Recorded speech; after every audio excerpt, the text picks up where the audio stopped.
This is the Smart 5 Premium. This is the Smart #5 Brabus Edition.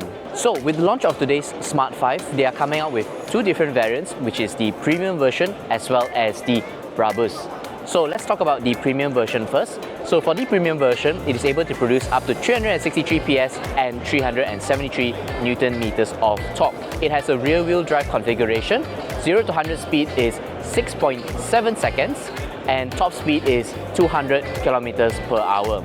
The battery capacity for the Premium version is 100 kilowatt hours with a range of 590 kilometers based on WLTP standards. Charging time for AC with a maximum of 22 kilowatts is able to charge from 10% to 80% in about 4.5 hours. For DC charging with a maximum of 400 kilowatts, it is able to charge from 10% to 80% in 15 minutes. Over in the front, it's got a really nice, clean, minimalistic design. Overall structure of the car is something a bit more boxy and structured, but other accents and lights, they have gone for a more circular design. So it kind of complements each other in terms of its design philosophy, and the Premium version as well as the Brabus version is similar in terms of looks overall, in terms of aesthetics. Dimensions for the car for the Premium as well as the Brabus version is going to be exactly the same. Overall length is 4705, width is 1920, height is 1705, and wheelbase is 2900, making it very comfortably in the C+ or even D segment SUV. It's the same for both, and it is quite a big car and looks can be quite deceiving. Also, one more thing for the Premium version, the wheel size over here is 20 inches and it has a normal wheel cover for the Smart car. On the rear of the car, as you can see, the light it's very similar or exactly the same as the front of the car. So the same philosophy has been adopted through the rear of the car. Overall, the car looks really nice, very simplistic, and I think it's a bit more on the sporty end as well, to some extent, with the curvature and how the lining of the design is made.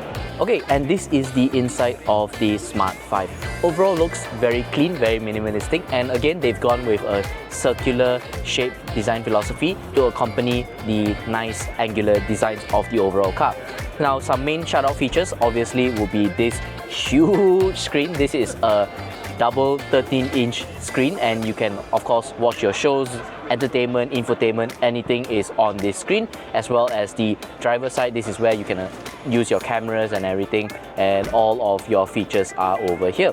So very nice, very clean looking design. I think it looks really nice. Also, the digital infotainment cluster over here is about 10.25 inches if I'm not mistaken, and yeah, perfectly shows all of the information you need. They also have a heads-up display over here, and it is quite big. If I'm not mistaken, it's about 26 inches. For all you audiophiles out there are 20 Sennheiser speakers all across the entirety of the car. So if you need to listen to your Christmas music coming up real soon, you can definitely blast that in this car right here. They also have a sunroof at the top, and overall interior looks pretty much the same as the Brabus version, except the Brabus one does have some additional features, but we'll show you guys when we feature the car. So let's move to the Brabus version right now.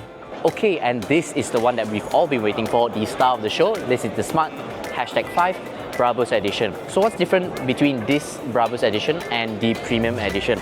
Well, the Brabus Edition is actually running on an all-wheel drive platform, delivering up to 646 PS combined with the rear and front motors, and 710 Newton meters of torque combined with the two motors. Now, the Brabus Edition actually has a rear bias. It's around 60-40 split from what we can see on the spec sheet.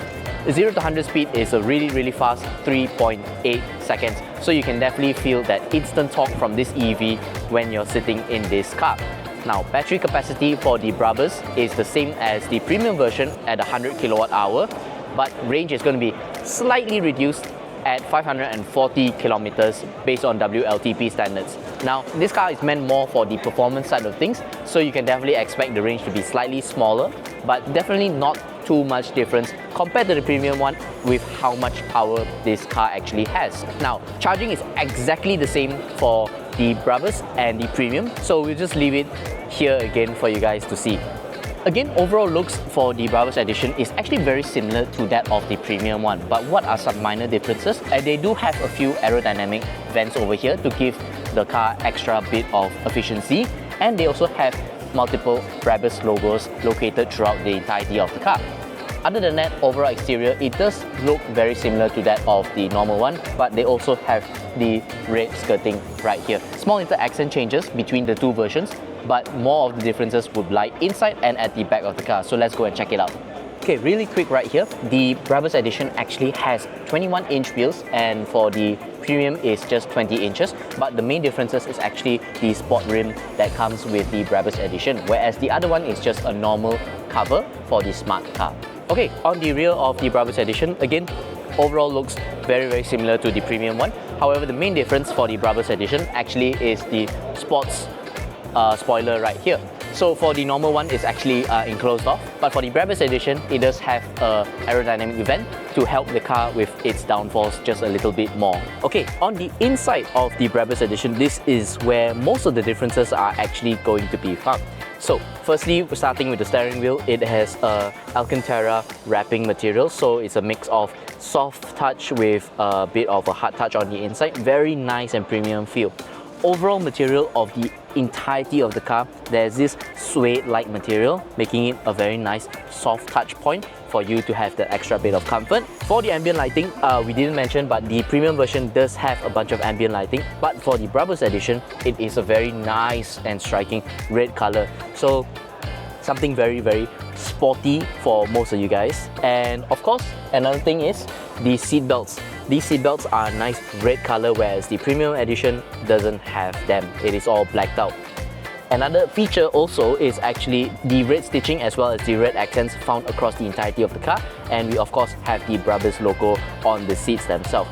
Now, as for the seat material, they are made from Napa leather, so you can definitely know that this is a really premium SUV. Screen size remains the same, digital cluster remains the same, as well as the heads-up display, and we also have a sunroof right here. And lastly, the last thing that's different between the Brabus edition and the premium edition is that it comes with sports pedals. So for all you speed lovers right there, this is definitely a really sporty SUV for you guys to enjoy. And everyone of course wants to know how much are the cars. Well, with the official launch today, I can officially say that the premium version is launching at 199,800 ringgit, and the Brabus version is 249,800 ringgit. So let us know what you think about the two cars in the comment section below. If you like the video, please like the video, share to all your friends if you found the video helpful, and of course, subscribe if you haven't already. I've been Shun, I'll see you guys in the next one. Bye bye!